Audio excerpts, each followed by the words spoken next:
Assalamualaikum warahmatullahi wabarakatuh. Perkenalkan, nama saya Ali Rifai, NIM 18010058. Ingin sedikit mempresentasikan tentang jawaban saya.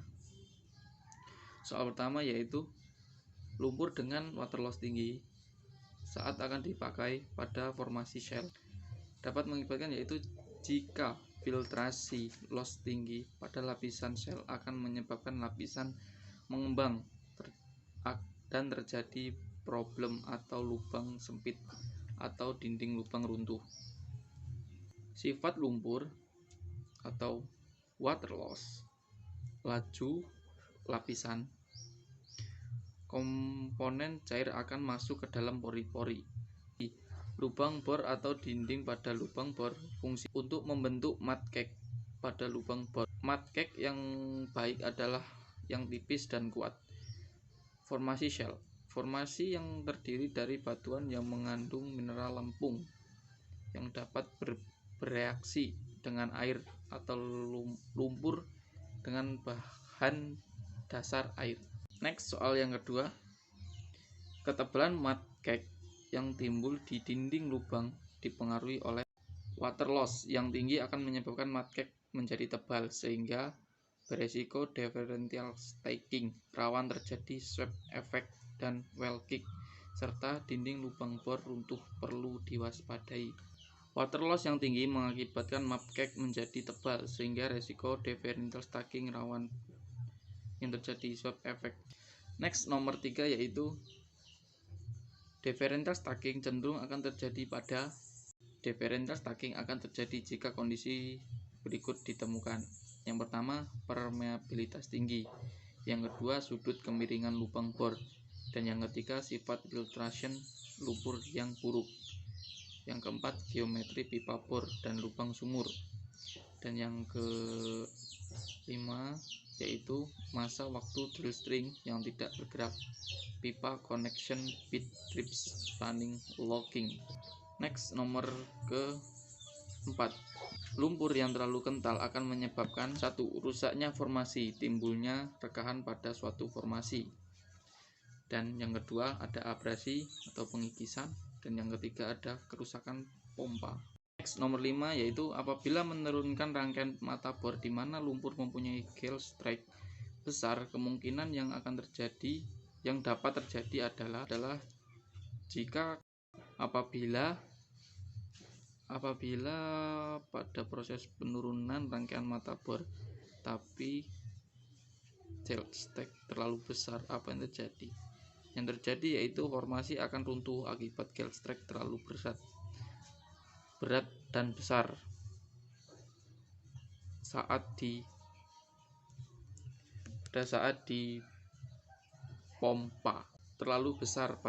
dipompa. Next, yang keenam yaitu pada saat menurunkan rangkaian mata bor pada pemboran yang cukup dalam, sering dilakukan sirkulasi berkala pada kedalaman tertentu. Hal ini bertujuan untuk apabila menurunkan rangkaian mata bor di mana lumpur mempunyai gel strike besar, kemungkinan yang akan terjadi yaitu tentang formasi akan rusak akibat gel strike terlalu berat saat dipompakan.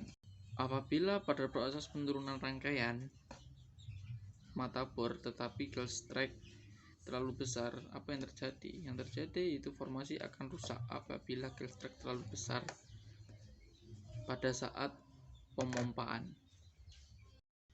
Pada saat menurunkan rangkaian mata bor pada pemboran yang cukup dalam, sering dilakukan sirkulasi berkala pada kedalaman tertentu.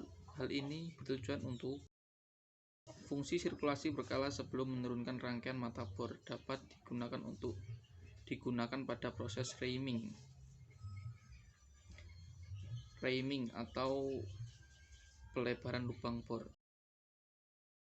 Fungsi sirkulasi berkala sebelum menurunkan rangkaian mata bor dapat digunakan pada proses framing atau peliburan lubang sumur. Sirkulasi berkala ini berfungsi untuk membersihkan lubang bor hingga tidak ada endapan yang berpotensi mengganggu saat memasukkan instalasi, serta sekaligus menipiskan mud cake dengan sirkulasi encer, filtrasi, namun densitasnya masih cukup besar. Next, nomor 7 yaitu untuk menurunkan kekuatan lumpur tanpa menaikkan water loss dapat ditambahkan bahan lumpur. Dapat menggunakan thinner atau pengencer. Cara menurunkan tingkat kentalan viskositas suatu lumpur tanpa menaikkan water loss. Maka kita dapat menggunakan zat kimia yang menetralis atau biasa disebut dengan thinner atau pengencer. Next, nomor 8 yaitu kalau water loss air lapisan dari lumpur cukup tinggi, maka kemungkinan besar dapat terjadi. Yang dapat terjadi yaitu kerusakan pada dinding formasi. Mengapa demikian? Jika dibiarkan, maka akan terjadi kerusakan pada dinding formasi. Mengapa demikian? Jika dibiarkan, maka menyebabkan lama-lama akan menyebabkan stuck. Maka dari itu, water loss harus tetap dijaga agar lock dengan menambahkan KCl polymer. Next, nomor 9. Lumpur bor dengan berat jenis yang terlalu tinggi dari yang diperlukan akan mengakibatkan formasi akan pecah dan lumpur akan hilang ke dalam formasi. Berat jenis atau densitas pada lumpur harus tetap terjaga, tidak boleh terlalu besar karena jika terlalu besar akan mengakibatkan formasi pecah dan lumpur hilang ke dalam formasi. Jadi harus disesuaikan dengan kedalaman tekanan formasi. Next, nomor 10 yaitu ada 3 buah tangki lumpur dengan panjang 18 feet, lebar 10 feet, tinggi 8 feet. Kalau batasan boleh mengisi lumpur hanya 6 feet, maka volume lumpur di dalam ketiga tangki tersebut berapa barrel?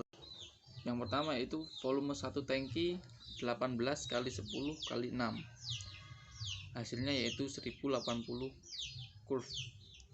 Volume ketiga tangki, volume 3 tangki 1080 kali 3 yaitu 3240 curve.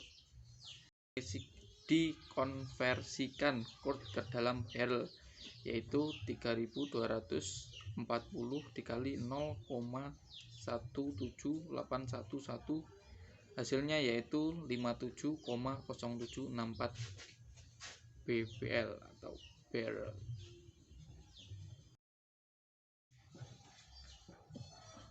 Next, nomor 12 yaitu untuk mendapatkan kecepatan pemboran ROP yang optimum, parameter bor yang cenderung diubah-ubah adalah yaitu yang pertama cone of sight, merupakan ukuran berapa besar sudut yang dibentuk oleh sumur. Cons terhadap titik sumbu pusat dari bodi mata bor. Dan di samping ini adalah gambarnya. Next, nomor 13 yaitu pada rangkaian BHA tanpa stabilizer, lubang dapat menyimpang dari sumbu vertikal. Hal tersebut diakibatkan oleh apa? Ada 2 penyebab, yaitu pertama daerah patahan dan yang kedua yaitu kubah garam. Soal yang terakhir yaitu nomor 14. Jelaskan peran dari masing-masing 5 sistem pada 5 sistem dalam sistem pengeboran, yaitu yang pertama sistem angkat hoisting system, dan yang kedua rotary system atau sistem putar, dan yang ketiga ada sistem sirkulasi system, dan yang keempat ada sistem tenaga power system, dan yang kelima ada sistem pencegah semburan liar POP system. Yang pertama yaitu sistem angkat. Sistem angkat yaitu sistem yang berfungsi untuk, dan 5 sistem tersebut yaitu 1. Sistem angkat, sistem hoisting.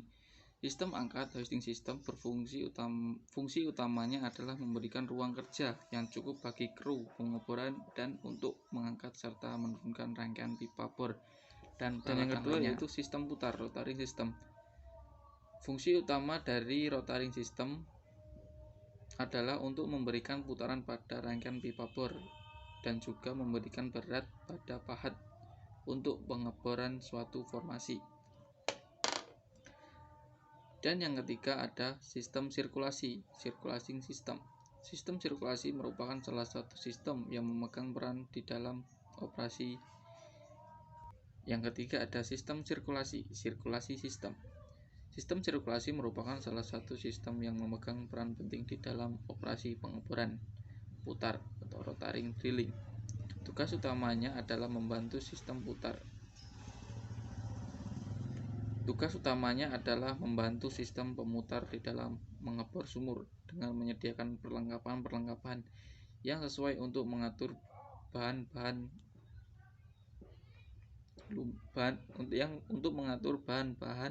lumpur dan tempat kerja untuk mempersiapkan, merawat, dan mengganti fluida pengeboran. Dan yang keempat ada sistem tenaga, power system. Sistem tenaga dalam operasi pengeboran terdiri dari power supply equipment yang dihasilkan oleh mesin-mesin besar yang biasa dikenal dengan prime move dan distribution equipment yang berfungsi untuk meneruskan tenaga yang diperlukan untuk mendukung jalannya kegiatan pengeboran. Dan yang ketiga ada sistem pencegahan semburan liar. Dan yang kelima ada sistem pencegahan semburan liar atau BOP system. Lumpur pengeboran merupakan pencegah semburan liar, blowout utama atau primer. Sedangkan blowout preventer BOP sistem merupakan pencegah blowout sekunder. Apabila kick terjadi, segera penutupan sumur sesuai prosedur, kemudian dilakukan sirkulasi untuk mematikannya. Demikianlah sedikit presentasi dari jawaban saya. Saya Heri, wassalamualaikum warahmatullahi wabarakatuh. Terima kasih.